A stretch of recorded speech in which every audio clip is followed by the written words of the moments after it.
जयत्यति बलो रामो लक्ष्मणश्च महाबलः राजा जयति सुग्रीवो राघवेणाभिपालितः दासोऽहं कौशलेन्द्रस्य रामस्याकृष्टकर्मणः हनूमान् सैन्यानां निहन्ता मारुतात्मजः अद्य सर्वेभ्यो नमः। अत्र शेखरग्रन्थस्य अध्यापनकर्मणि समुपस्थिताः सर्वेपि विद्वांसः शास्त्रज्ञाः शास्त्रपाः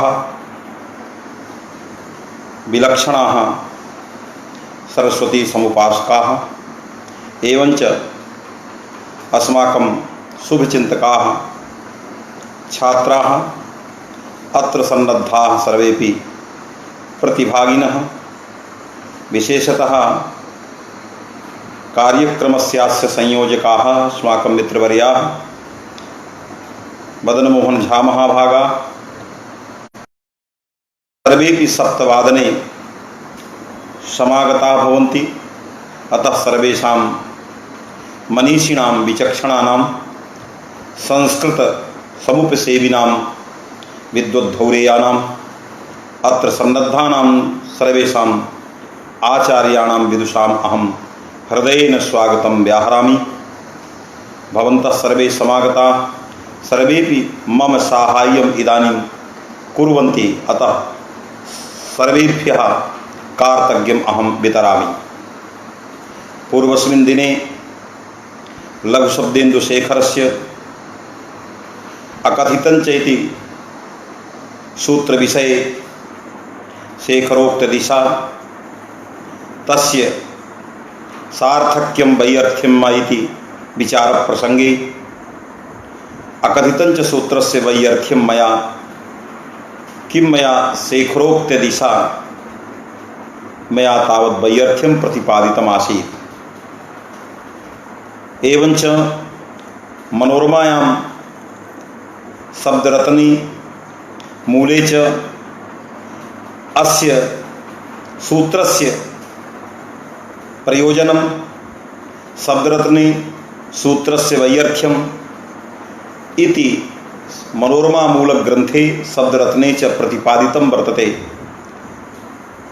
तस्य विषयेपि तत्प्रसंगम् इदानीम् उपस्थाप्य मनोरमोक्त प्रसंगं भवतां पुरतः उपस्थाप्य अग्रिमं व्याख्यानं शेखरोक्तम् अहं कर्तुम् इच्छामि। यतोहि दीक्षितेन सूत्रस्य यत् प्रयोजनं निरूपितं तत् प्रयोजनम् इदानीं नागेशः खण्डयितुम् अग्रे इच्छति।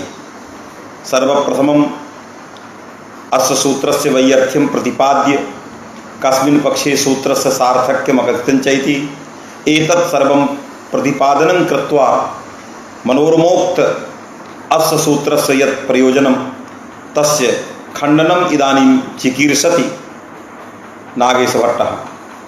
अतएव यदि दीक्षित अभिप्रायं न वयं जानीमहे तदा तत्खण्डनं कथं वयं ज्ञास्यामः।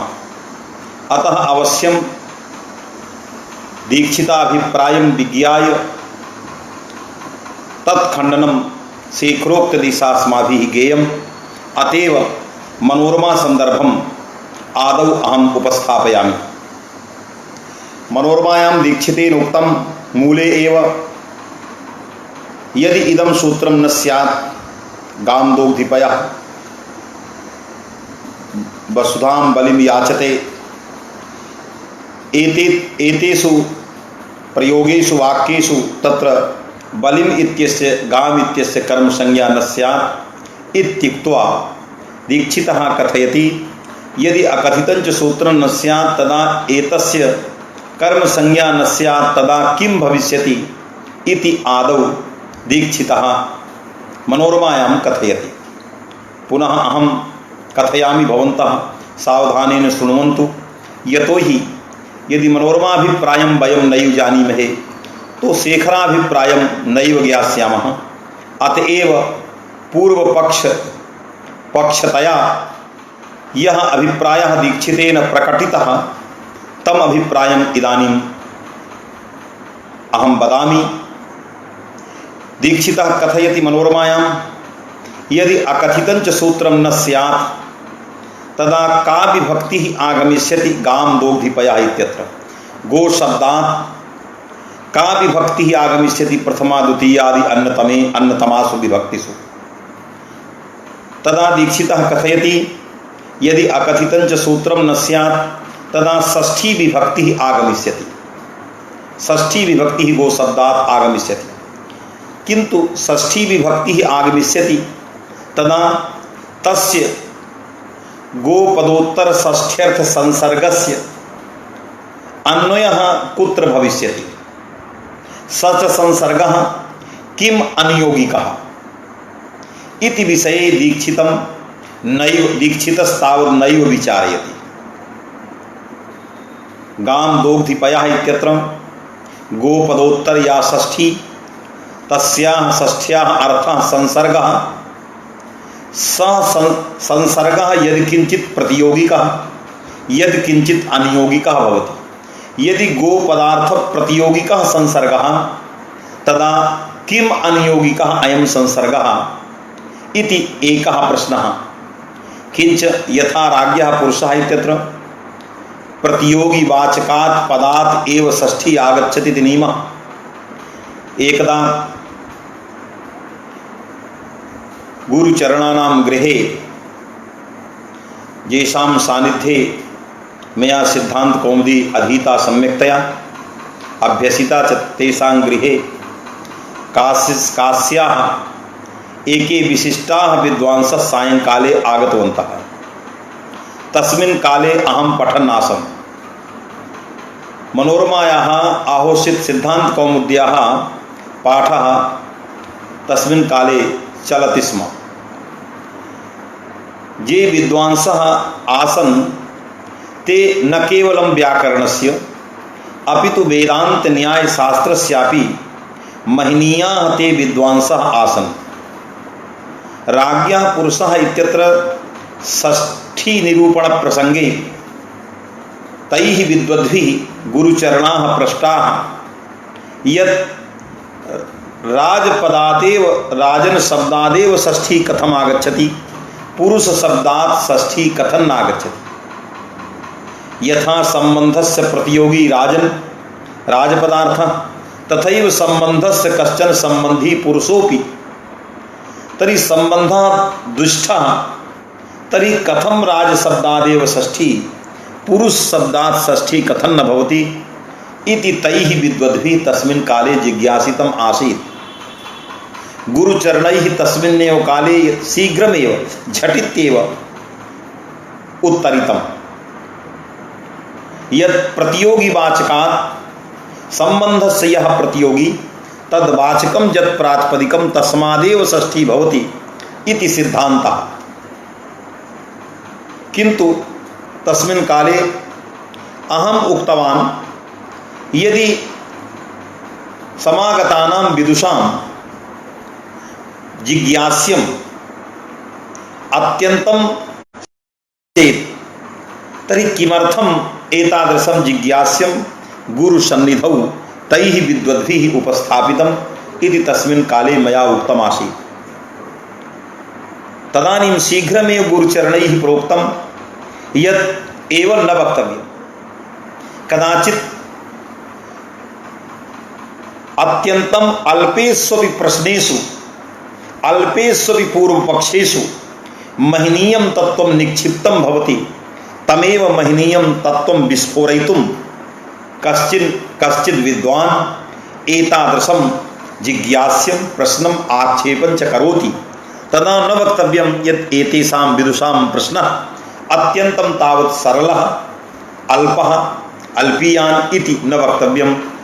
तन्निर्देशानुसारमेव तद गुरुवाक्यानां श्रुतिवत् व्यवहारं स्वीकृत्य मया भवतां पुरतः एवं संपस्थाप्यते यत् संबंधक प्रतियोगी वाचकं यत् प्रातिपदिकं तस्मात् प्रातिपदिकात् षष्ठी आगच्छति। यथा राज्ञः पुरुषः इत्यादौ राजपदोत्तर षष्ठ्याः अर्थः संसर्गः स्वस्वामी भाव रूपः तस्य संसर्गस्य प्रतियोगी राजपदार्थः तत्प्रतियोगी राजपदार्थवाचकं प्रातिपदिकं राजनीति तस्मादेव षष्ठी यह संसर्गस्य अनियोगी पुरुषः तस्मात् षष्ठी न भवति इति सिद्धांतो वर्तते।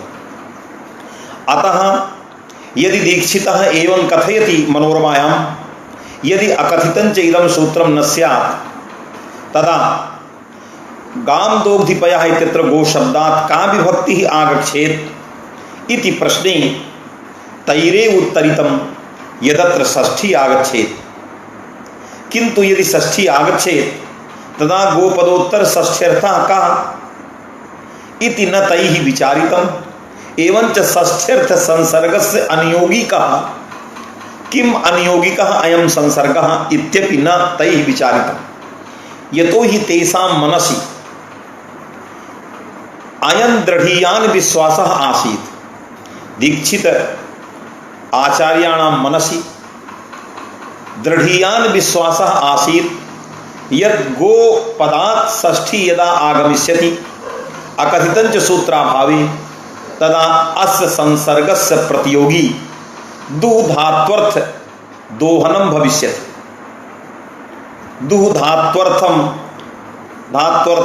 धात्वर्थः यद् दोहनं तद्दोहनानियोगिकः गोपदार्थ प्रतियोगिकः संसर्गः तस्मिन् संसर्गे विवक्षिते षष्ठी न स्यात् तदर्थम् इदं सूत्रम् आवश्यकम् इति मनोरमायां दीक्षितेन प्रतिपादितं तत् इदानीं खण्डयितुं चेष्टते अयं नागेशभट्टः। तमेव इदानीं प्रतिपादयितुं शेखरस्य विस्फोरणम् अहमपि कर्तुम् इच्छामि।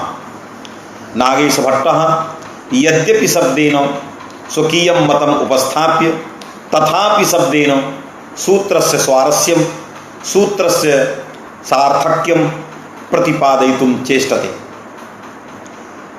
पक्ष विशेषं गृहीत्वा नागेशः सूत्रस्य वैयर्थ्यं प्रतिपादितवान् ह्यः। यदा दुधातोः अर्थः विभागानुकूल व्यापारानुकूल व्यापारः तदा कर्तुः ईप्सितममिति सूत्रेण पयसः गोः इत्यस्य कर्मत्वं सिद्धं। तदानीं सूत्रं व्यर्थं यद्यपि तदनन्तरं तथापि शब्देन नागेशभट्टः इदानीं पक्षान्तरम् उपन्यस्यति। शेखरं पश्यन्तु भवन्तो भवन्तः शेखरकारः किं ब्रूते। शेखरस्तु कथयति यदा यदा इति शब्दः यद्यपि पदानन्तरं यदा इति शब्दं शेखरकारेण उपात्तं यदा शब्देन यदा पदार्थस्य तदा पदार्थेन सह संसर्गः यतो हि यत्तदोः पदार्थयोः नित्यं संसर्गः। अतः यदा इति शब्दम् उच्चार्य तदनन्तरं तदा इति पदम् उच्चारयिष्यति नागेशः शेखरे। सर्वप्रथमं यदा इति शब्देन पक्षविशेषम् इदानीम् उपस्थापयति नागेशभट्टः। सः कथयति मन्येऽहं पूर्वं मयैव उक्तं यद्दुधात्वर्थः विभागानुकूल व्यापारानुकूल व्यापारार्थकः अतएव अयं धातुः दुकर्मकः किंतु विभागानुकूल व्यापारानुकूल व्यापार एव सर्वत्र धात्वर्थः इति कश्चन नियमो नास्ति। अदादिगणे पठितः अयं धातुः दुह धातु दोग्धि दुग्धः दुहन्ति धोक्षि यद्रूपं भवति तर्हि अदादिगणे पठितोऽयं धातुः दुह धातुः तस्य अर्थः दुह प्रपूर्णे इति अदादौ अयम् अर्थः निर्दिष्टः। दुह प्रपूर्णे प्रपूर्णं किं तत्र तत्त्वबोधिन्यां अन्यस्यां टीकायां वा प्रपूर्णम् इत्यस्य अर्थः कृतो विद्यते क्षरणानुकूल व्यापार विभागानुकूल व्यापार तरी विभागानुकूल व्यापार अयम धात्वर्थः तत्र स्वीकृतः नागेशः विभागानुकूल व्यापारानुकूल व्यापार इति धात्वर्थं स्वीकरोति तत्र कारणम् इदमेव यत् नागेशस्य प्रतीतिः एतादृशी भवति यत् गौः पयस्त्यजति गोपः गवा पयस्त्याजयति इति प्रतीत्यैव नागेशः लक्षणं द्विकर्मक प्रयोजकं दुहधात्वर्थं करोति किंतु कस्यचित् शाब्दिकस्य कस्यचित् वैयाकरणस्य एतादृशी यदि प्रतीतिः न स्यात् केवलं प्रपूर्णं नाम क्षरणं तदनुकूलः गोपवृत्तिः व्यापारः यदि एतादृशी एव प्रतीतिः कस्यचित् शाब्दिकस्य तदा केवलं दूधात्वर्थः क्षरणानुकूल व्यापारः विभागानुकूल व्यापारः एक व्यापारार्थकः क्षरणानुकूल व्यापारः अयं व्यापारः गोपस्य वर्तते दोग्धुः अयं व्यापारः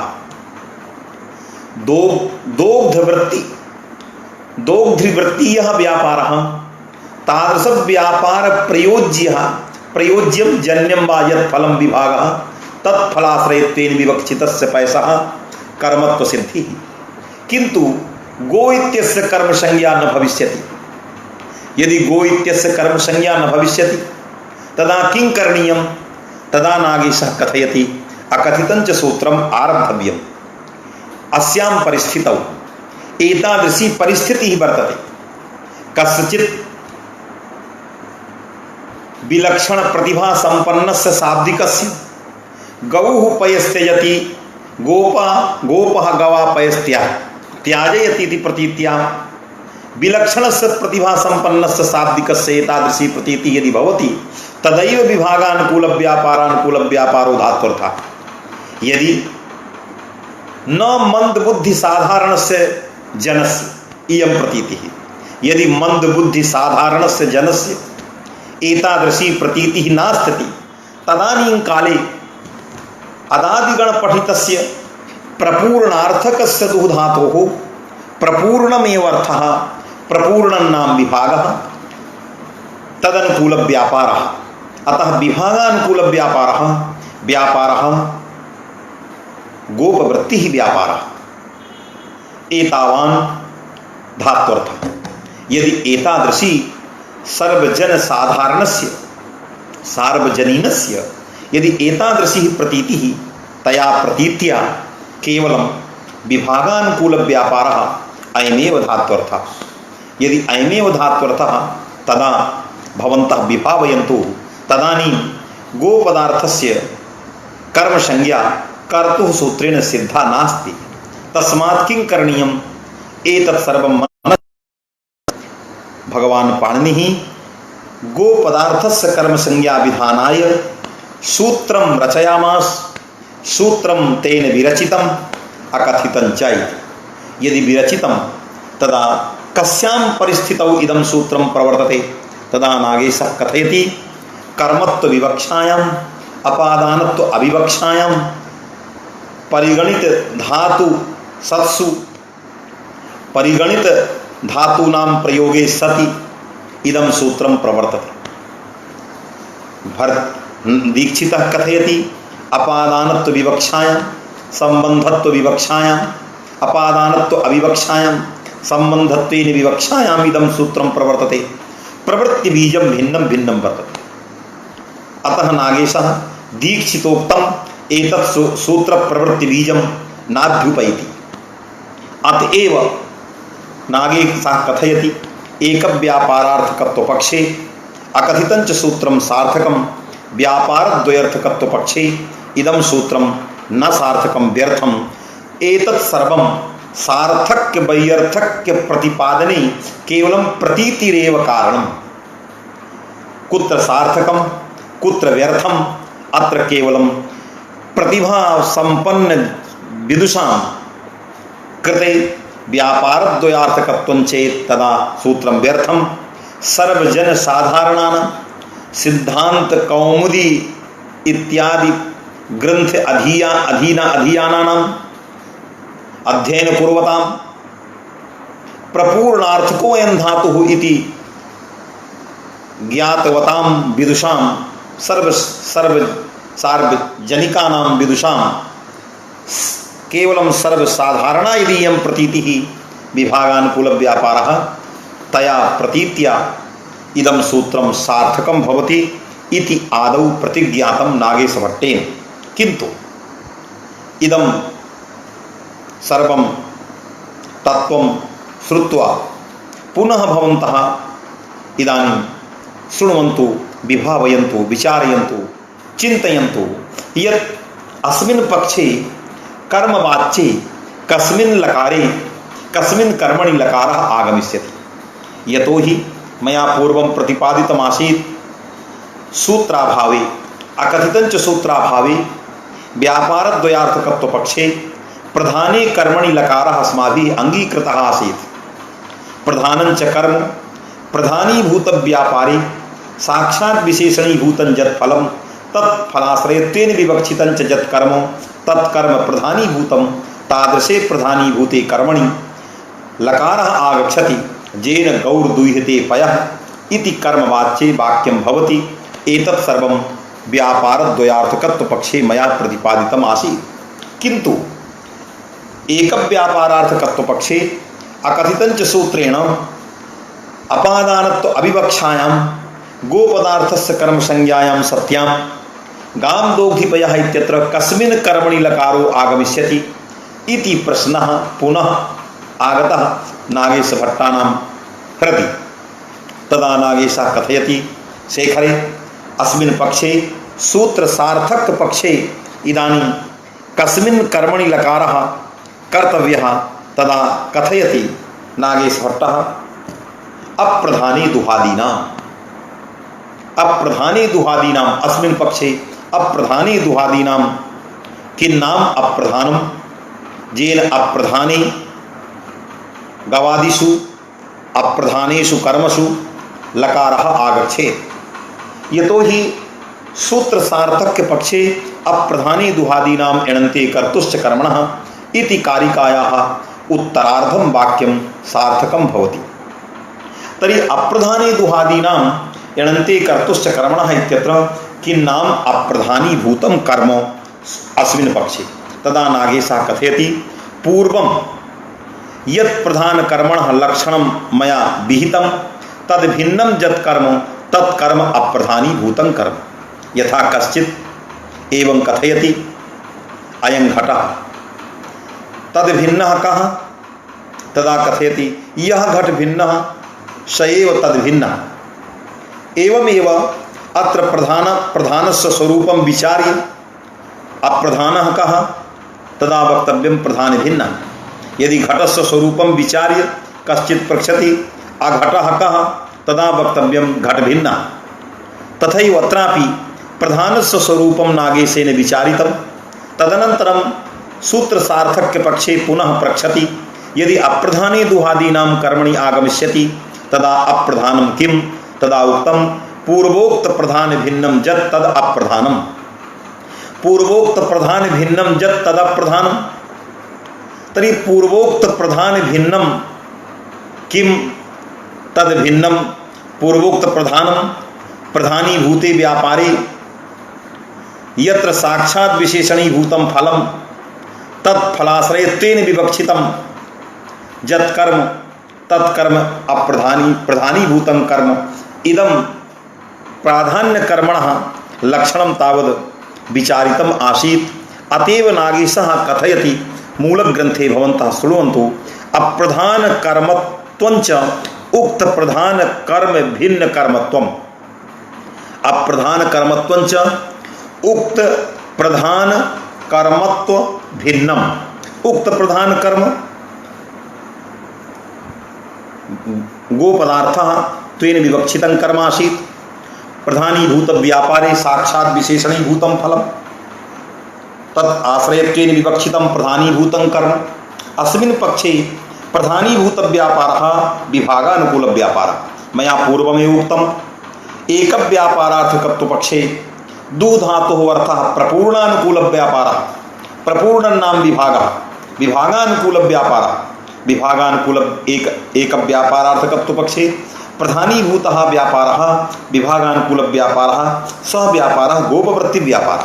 तस्मिन् व्यापारे साक्षात् विशेषणीभूतं फलं किं विभागः तद् विभागाश्रयत्वेन विवक्षितं किं कर्म पयः इति कर्म तत्कर्म प्रधानीभूतं तद्भिन्नं किं यत् फलाश्रयत्वेन अनाश्रितं तद्भिन्नं किं गो इति तस्मात् अप्रधानीभूतं कर्म गो इत्यागाम इति कर्म तस्मिन् कर्मणि लकारः आगच्छति येन अस्मिन् पक्षेपि अप गौर्दुह्यते पयः इत्येव रूपं भवति।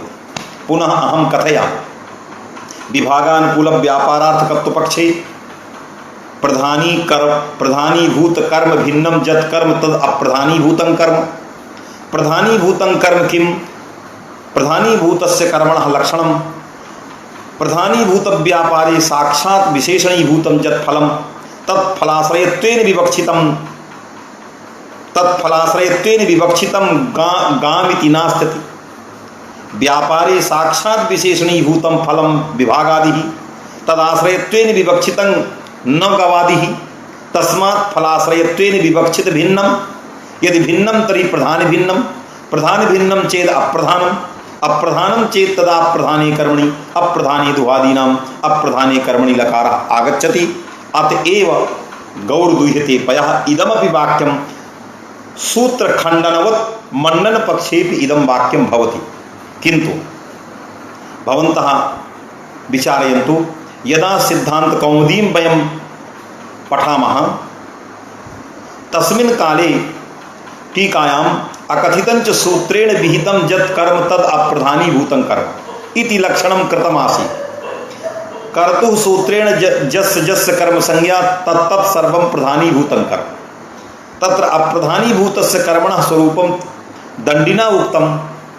अकथितं च सूत्रविहित कर्मत्वत्वम् अप्रधानीभूतत्वं कर्म किन्तु नागेशः एवं नाङ्गीकरोति। नागेशस्तु कथयति प्रधानीभूतव्यापारे साक्षात् विशेषणीभूतं फलं तत्फलाश्रयत्वेन विवक्षित भिन्नं यत् तत् अप्रधानीभूतं कर्म। तर्हि विभागानुकूलव्यापारे प्रधानीभूते व्यापारे साक्षात् विशेषणीभूते भूतं फलं विभाग तदाश्रयत्वेन विवक्षित भिन्नं तदाश्रयत्वेन विवक्षितं पयः तद्भिन्नं गो इति।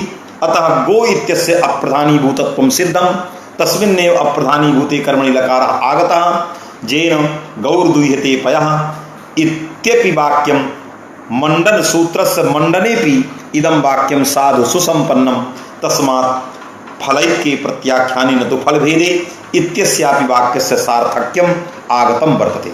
एतत् सर्वं मया शेखरस्य चत्वारि वाक्यानि यद् शेखरे आगतानि सन्ति तेषां चतुर्णां वाक्यानां विस्फोरणं व्याख्यानं मया कृतम्। अहं तानि वाक्यानि भवतां समक्षे अहम् उपस्थाप्यन्ते भवन्तः सर्वे शृण्वन्तु। अहं कथयामि जस्य वाक्यस्य व्याख्या मया सूत्रमण्डनावसरे व्याख्या कृता। यदा यदा पक्षान्तरं बोधयति तदा इत्यनेन सह संसर्गः। यदा पयोनिष्ठ विभागानुकूल व्यापारादिरेव धात्वर्थः। नागेशः कथयति यदा पयः निष्ठः पयवृत्तिः पयः वृत्तिः यः विभागः तद्विभागानुकूल व्यापारः यदा धात्वर्थः। तस्य तात्पर्यम् एकव्यापारार्थको अयं धातुः। मया पूर्वमेव उक्तं सर्वसाधारणभूता इयं प्रतीतिः प्रपूर्णानुकूलव्यापारः सर्वसाधारणी इयं प्रतीतिः सार्वजनीना इयं प्रतीतिः विलक्षण प्रतिभा संपन्नानां कृते प्रतीतिः भिन्ना स्यात् इति अन्यद् वाक्यं। किन्तु सामान्य जन साधारणेन या प्रतीतिः भवति सा प्रतीतिः विभागानुकूलव्यापारस्यैव। अतएव प्रतीत्या इदानीं वदति नागेशः सर्वसाधारणी भूता या प्रतीतिः तया प्रतीत्या यदा विभागानुकूल व्यापारः धात्वर्थः तदा अपादानत्वाद्य विवक्षायाम् अन्येन अन्येन असिद्ध कर्मत्वार्थम अन्येन कर्तुः तथा युक्तम इत्यादि सूत्रेण न कर्मत्वं गोपदार्थस्य सिद्धम अतः असिद्ध कर्मत्वार्थम कर्म संज्ञा विधानार्थम इदम इदम इत्यस्य अर्थः अकथितं च सूत्रम आवश्यकम।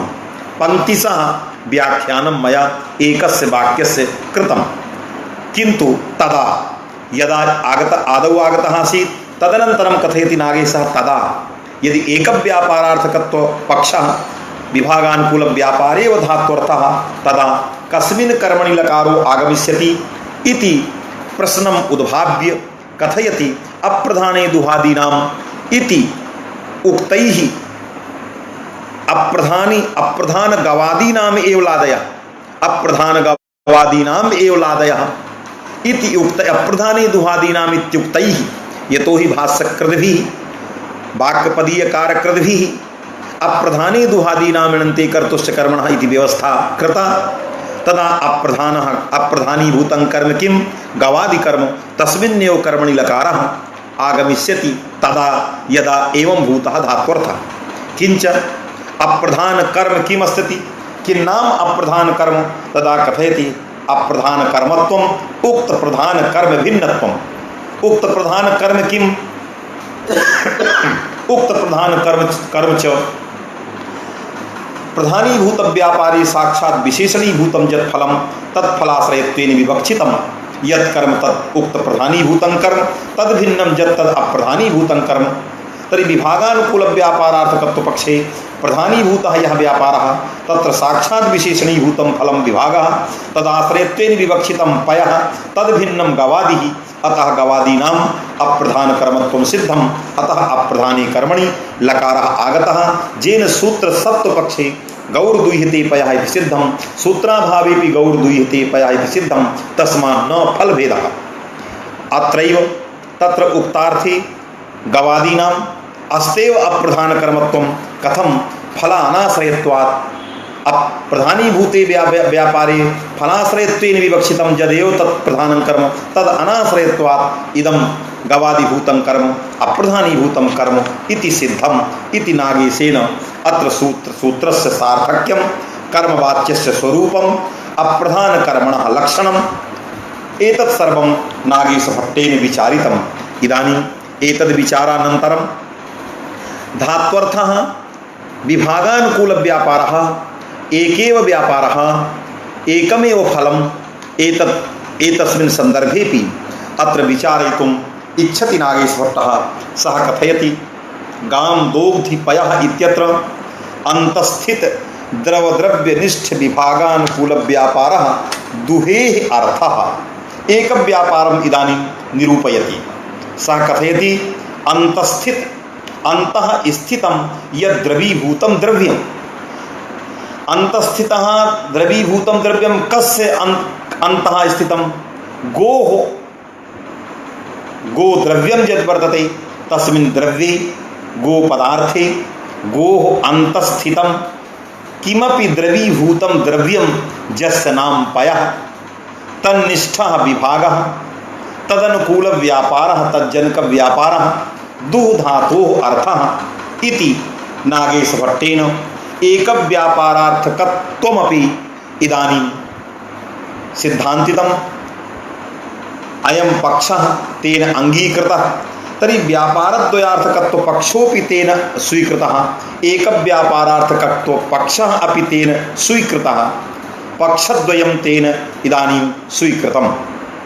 किन्तु कस्यां परिस्थितौ अकथितं च सूत्रं प्रवर्तते कानि कानि वाक्यानि भविष्यन्ति एतत् सर्वमपि यद् मया पूर्वं प्रतिपादितमासीत् तत्सर्वं नागेशः इदानीम् आत्मानं प्रमाणयति। सः कथयति यद् गांदोग्धिपयः इत्यत्र गो इत्यत्र अपादानत्वं प्राप्तं गो इत्यत्र अपादानत्वं प्राप्तं। तर्हि गो इत्यस्य अपादान संज्ञा प्राप्ता तदा अस्माभिः सर्वप्रथमम् अपादान संज्ञा विधायक सूत्रस्य समन्वयः कर्तव्यः। यतो हि भवन्तः इदानीं जानन्तु बहूनि दुहि याच पच दंडी रुधि रुधि प्रक्ष चीब्रू सासजी मथमुस बहूनि तावद वाक्यानि बहवः धातवः प्रयुक्ताः तत्तद् धातु घटितं यद्यद् वाक्यं भविष्यति तस्मिन् तस्मिन् वाक्ये कस्य कस्य कारकस्य प्राप्तिः यस्य अविवक्षा। यदि कश्चित् कथयति संप्रदानत्वं प्राप्तं तदा श्रीमद्भिः पृष्टव्यः संप्रदान संज्ञा विधायकस्य सूत्रस्य कर्मणा जम अभिप्रेति तत् ससंप्रदानम् इत्यस्य समन्वयः विधेयः। यदि कश्चित् कथयति गो इत्यस्य अपादान संज्ञा तदा वक्तव्यम् एतस्य अपादान संज्ञा विधायकस्य सूत्रस्य समन्वयः अत्र कर्तव्यः। तदैव अस्माभिः ज्ञातुं शक्यः यत् अपादान संज्ञा अपादानत्वं च प्राप्तं। सर्वप्रथम अपादान संज्ञायाः तत्र समन्वयं नागेशः इदानीं प्रदर्शयितुम् इच्छति। सः कथयति यत् ध्रुवम् अपाये अपादानम् इदं सूत्रम्। ध्रुव इत्यस्य कः अर्थः? ध्रुवम् अपाये, अपाये इति सप्तम्यन्तं, ध्रुवं प्रथमान्तं, अपाये सप्तम्यन्तं यत् वर्तते तत् अपादान संज्ञायां कारणं वर्तते। सति शब्देन सति सप्तमी सप्तम्यन्तं यत् पदं भवति प्रायः तत्तत् कार्यं प्रति निमित्तत्वेन कारणत्वेन तावद् विवक्षितं भवति। यथा एकोणचित् इत्यस्मिन् सूत्रे अचिति सप्तम्यन्तं, यदि अचि सप्तम्यन्तं तर्हि अवश्यं ज्ञणरूपं कार्यं प्रति तस्य कारणत्वं साक्षात् परम्परया। तथैव अत्रापि यदि अपाये इति सप्तम्यन्तं वर्तते तदा अपाये सति अपादानं भवति। तर्हि इयं परिस्थितिः वर्तते अपाये सति। अपायः इत्यस्य अर्थः कः? तर्हि अपायो नाम विश्लेषः, अपायो विश्लेषः, विश्लेषः मनि विभागः। तर्हि सप्तमी इत्यस्य अर्थः सति, यस्य च भावेन भावलक्षणं सूत्रद्वारा इयं सप्तमी, तस्मात् विश्लेषे सति विभागे सति, विभागे सति ध्रुवम्, ध्रुवम् इति संज्ञी वर्तते। तस्मिन् संज्ञिनि अपायः अपायः इति अपाये इति विशेषणं वर्तते। यथा इकः इत्यत्र अचि इति विशेषणम् अजाव्यवहित पूर्वत्व विशिष्टः इक्, तथैव अपाये विशिष्टः विशिष्टं ध्रुवम्। यदि ध्रुवम् अपायेन विशिष्टः ध्रुवः तदा अपादान संज्ञको भवति। तर्हि ध्रुव इत्यस्य कः अर्थः? ध्रुव शब्दः पारिभाषिकः। यदि पारिभाषिकः तर्हि पारिभाषिकम् अर्थम् इदानीं ध्रुव शब्दः उपस्थापयति। ध्रुव पदार्थः अवधिः, ध्रुव इत्यस्य अर्थः अवधिः, अपाय इत्यस्य अर्थः विभागः। यदि विभागः न स्यात् तर्हि अवधिः न स्यात्। अतः अवधिं प्रति विभागस्य हेतुता वर्तते। अतः विभागे यः अवधिः, ध्रुवमित्यस्य अर्थः अवधिः, कारकाणां विवक्षितत्वात् अवधित्वेन विवक्षितः। यतो हि वैवक्षिकाणि कारकाणि भवन्ति, अतएव उक्तं वर्तते विभागे सति अवधित्वेन विवक्षितं यत् कारकं, यतो हि कारके सूत्रस्य अधिकारः। अतः विभागे सति अवधित्वेन विवक्षितं च यत् कारकं तत् कारकम् अपादान संज्ञकं भवति। तत्र अपादान संज्ञायां विभागः, विश्लेषः, अपायः अत्यन्तम् अपेक्षितः। अतएव दुः धातोः यदा अर्थः विभागानुकूल व्यापारः तदा विभागः आगतः। सति अपाये सति विभागे अवधित्वेन विवक्षितः कः? गो पदार्थः अवधित्वेन विवक्षितः। अवधिमान् कः वर्तते? यदि अवधिः अयं गो पदार्थः तर्हि कश्चित् अवधिमान् वर्तते। अवधिमतोः तर्हि अवधिमान् अत्र कः वर्तते? तर्हि अवधिमान् कस्य अवधिः? तदा क्रियायाः अवधिः, दोहनस्य अवधिः, विभागानुकूल व्यापारस्य अवधिः, विभागस्य अवधिः। विभागस्तावदत्र क्रिया वर्तते। अतएव कारकाणां क्रियैव अन्वयः, न तु पयसि अन्वयः। विभाग अवधिमान् नेदम पयः यदि अवधि अवधि मतो संसर्गः पयः आदाय स्यात् तदा एतस्य अन्वयः क्रियायाम् अवधित्वेन न स्यात्।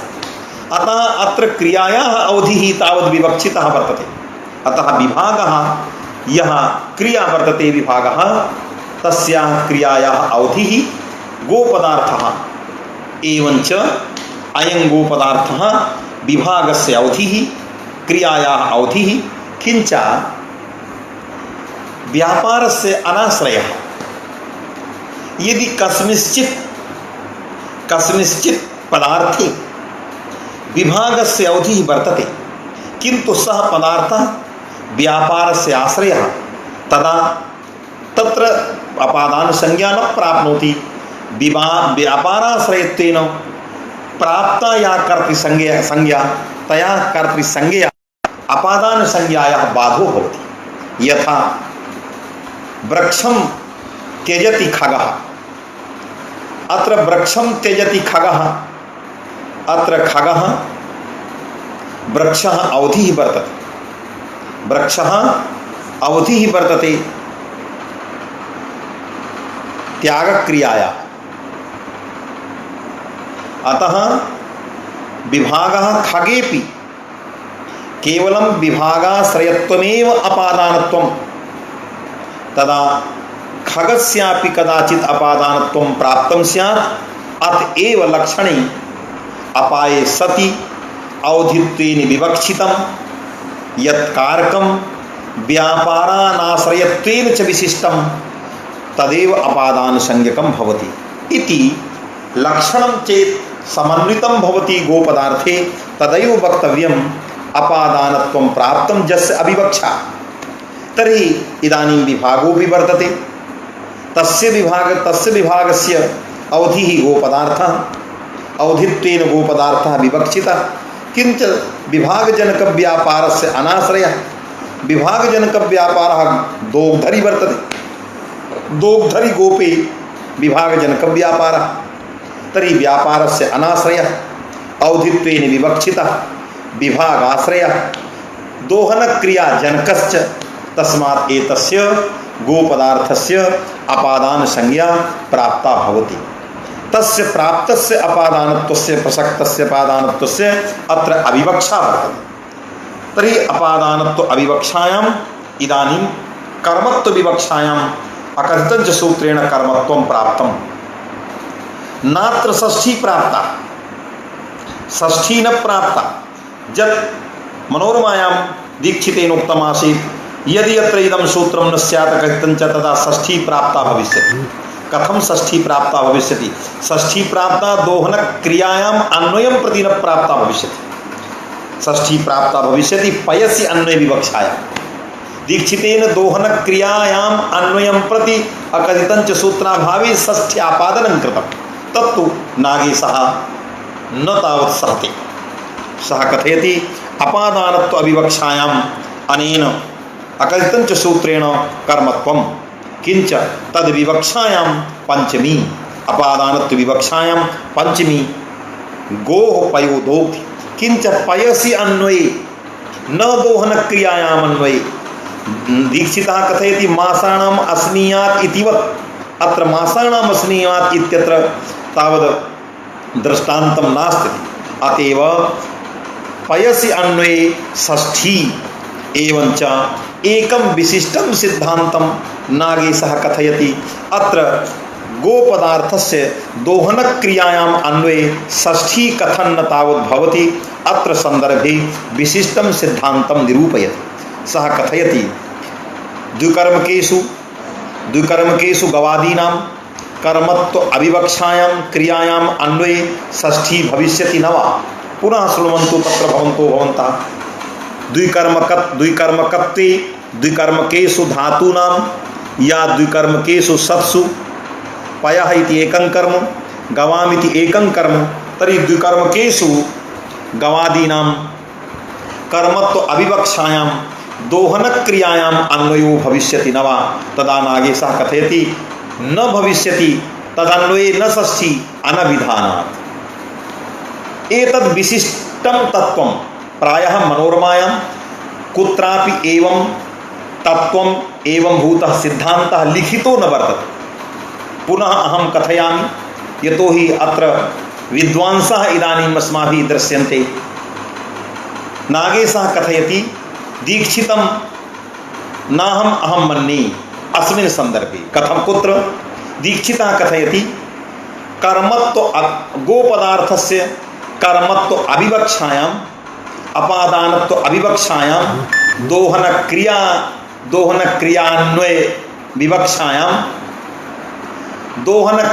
विवक्षायां षष्ठी प्राप्ता भविष्यति। किंतु नागेशः कथयति अपादानत्व अविवक्षायां कर्मत्व अविवक्षायां दोहनक्रियायाम् अन्वये षष्ठी न भविष्यति अनभिधानात्। कथं नागेशस्य दीक्षितेन साकम् अत्र विषये मतभेदः। यदि मनोरमा ग्रंथम शेखर ग्रंथम सहैव आहोषित तम ग्रंथम अनुभूय यदि शेखर अस्माभिः न पठ्यते तदा कुत्र उभयोः आचार्योर् मध्ये मतभेदः इति ज्ञातुं सर्वथा दुस्सकं भविष्यति। अतः पुनः अहं दीक्षित मतम् आदौ कथयामि, तदनन्तरं नागेशस्य मतं कथयिष्यामि।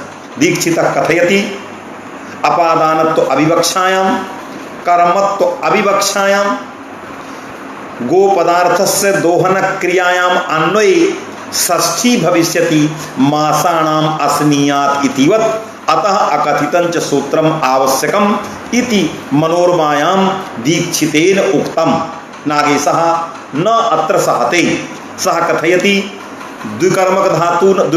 द्विकर्मकेषु गवादीनां प्रयोगसत्त्वे अपादानत्व अविवक्षायां कर्मत्व अविवक्षायां दोहन क्रियायां गवादि पदार्थस्य अन्वये न षष्ठी मासानाम् अस्नीयात् इतिवत् कथम अनभिधानात्। दीक्षितः कथयति षष्ठी प्राप्ता, नागेशः कथयति न षष्ठी भविष्यत्येव नहीं, तदानीं प्रयोगः एव न भविष्यति अनभिधानात्। मासानाम् अस्नीयात् इतिवत् प्रयोगो अत्र न भविष्यति। अतएव षष्ठी बाधनार्थमिदं सूत्रं नास्ति। कर्म संज्ञा कर्मत्व विवक्षायां व्यवस्थापकार्थमिदं सूत्रम् इति नागेशः नवीनं तत्त्वमत्र उपस्थापयति। किञ्च भवन्तः इदानीम् अवलोकयन्तु, एकं विशिष्टं सिद्धान्तम् उपस्थापयति, नियमम् उपस्थापयति। अहं तं विशिष्टं नियमं भवतां पुरतः पठामि, तदनन्तरं तस्य नियमस्य समन्वयम् अहं करिष्यामि। नागेशः कथयति स्वान्वय योग्यानां समभिव्यहारे, स्वान्वय योग्यानाम् असमभिव्यहारे तत्रैव अन्वयः उत्सर्गतः व्युत्पत्तेश्च। इयं व्युत्पत्तिः का व्युत्पत्तिः? स्वान्वय योग्यानां समभिव्यहारे, स्वान्वय योग्यानां समभिव्यहारे। यदि कस्यचित् पदार्थस्य क्रियायाम् अन्वयः तत्रैव भवति यत्र स्वान्वय योग्यस्य समभिव्यहारः नास्ति। गो पदार्थान्वय योग्य षष्ठ्यन्तार्थस्य यदि गो शब्दात् षष्ठी आगच्छेत् तदा षष्ठ्यन्तार्थस्य गोः इत्यस्य स्वान्वय योग्य पदम पय इत्यस्य समभिव्यहारः वर्तते। अतः स्वान्वय योग्य पदानाम् असमभिव्यहारे षष्ठ्यन्तार्थस्य अन्वयः जं प्रति भवति तस्य पदस्य असमभिव्यहारे। यदि पय इत्यस्य समभिव्यहारः न स्यात् असमभिव्यहारे गोः इत्यस्य षष्ठ्यन्तार्थस्य दोहन क्रियायाम् अन्वयः स्यात् यथा मासानाम् अस्नीयात्। मासानाम् अस्नीयात् इत्यत्र किमपि मासानाम् इत्यनन्तरं पद समभिव्यहारः नास्ति यत्र मासानाम् इत्यस्य अन्वयः स्यात्। किन्तु अत्र गां दोग्धि पयामि, गां पयः दोग्धिनि गो इति यदि षष्ठी आगच्छेत् तदा गोः इत्यस्य पयसि अन्वयः पयस्यैव अन्वयः स्यात् यतोहि स्वान्वय योग्य पदस्य समभिव्यहारो वर्तते। यत्र असमभिव्यहारः तत्रैव क्रियायाम् अन्वयो भवति। अतः स्वान्वय योग्य पदानाम असमभिभ्याहारे षष्ठ्यन्तार्थस्य क्रियायाम अन्वयः इति व्युत्पत्तिः। अत्र दोहन क्रियायाम मासानाम अस्नीयात् इतिवत् अन्वयो न भविष्यति। कथं स्वान्वय योग्य पदस्य पयसः इत्यस्य समभिभ्याहारो वर्तते, अतः पयसि एव अन्वयो भविष्यति यदा गोपदात् षष्ठी विवक्षिता भविष्यति। अतः यच्च दृष्टान्तं दीक्षितेन उपस्थापितं मासानाम अस्नीयात् तत् दार्ष्टान्तिकेन सह साम्यं नास्ति। दार्ष्टान्तिकं गां पयोदोग्धि दृष्टान्तं मासानाम अस्नीयात् इत्यत्र स्वान्वय योग्य पदस्य समभिभ्याहारो नास्ति।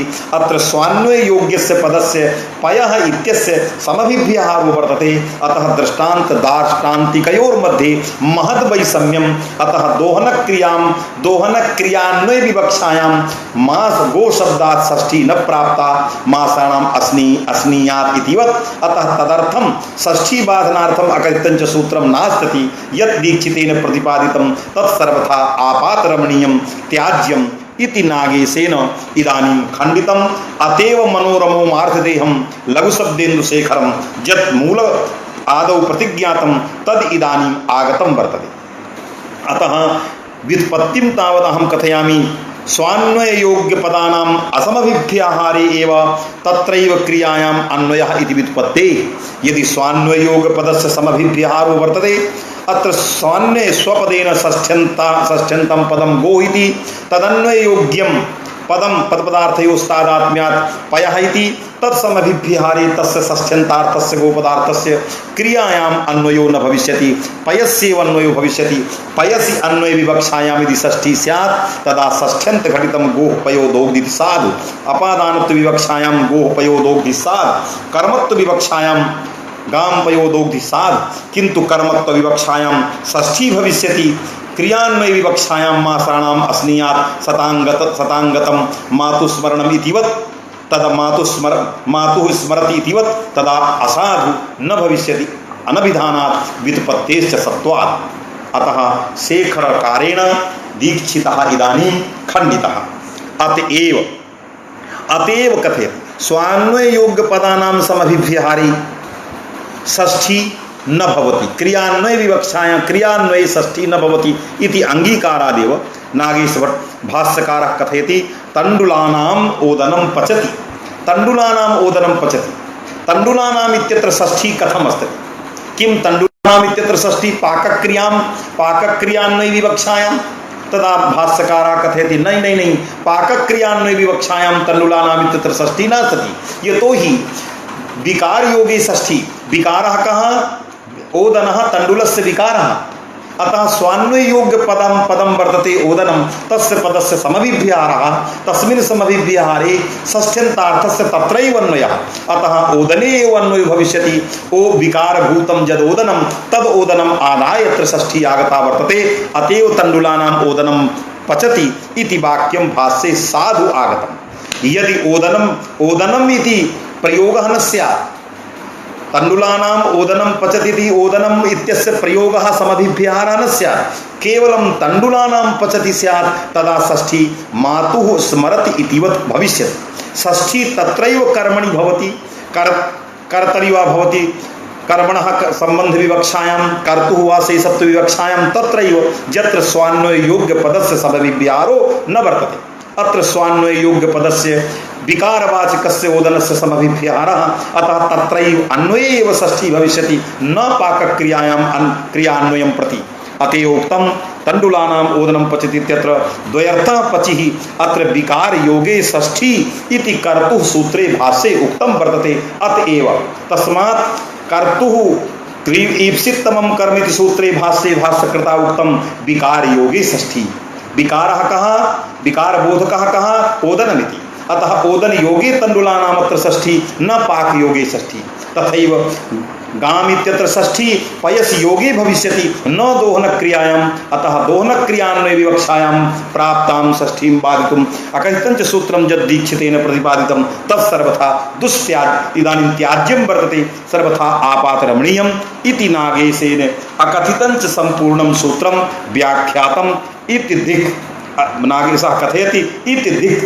तस्मात् समग्रमपि सूत्रं सूत्रस्य सार्थक्यम, सूत्रस्य प्राप्ति बीजम, सूत्रस्य वैयर्थ्यम एवं च दीक्षितस्य खंडनम जत् किमपि आसीत् नागेशेन किं किं विचारितं यदि परिगणनं कर्तुं शक्यते तदा एवमेव सर्वप्रथमं वृत्तिः कीदृशी वक्तव्या अपादानादि विशेषैः विवक्षितं कारकं कम एवं वृत्तिः न वक्तव्या एतस्य प्रतिपादनं गोकर्मकं गो संबंधी पयकर्मकं दोहनं यदि दीक्षितेन बोधा कृतः मनोरमायां तदपि न समीचीनं गोकर्मकं पयकर्मकं दोहनम् अयमेव वाक्यार्थबोधः एतद् निरूप्य प्रतीतिस्तावत् नागेश भट्टेन प्रदर्शिता विभागानुकूल व्यापारानुकूल व्यापारस्य प्रतीतिः तया च प्रतीत्या सूत्रस्य वैयर्थ्यं तदनन्तरं सर्वसाधारणानां जनानां अप्रतिभासम्पन्नानां जनानां या प्रतीतिः केवलं दुः प्रपूर्णानुकूल व्यापारः विभागानुकूल व्यापारः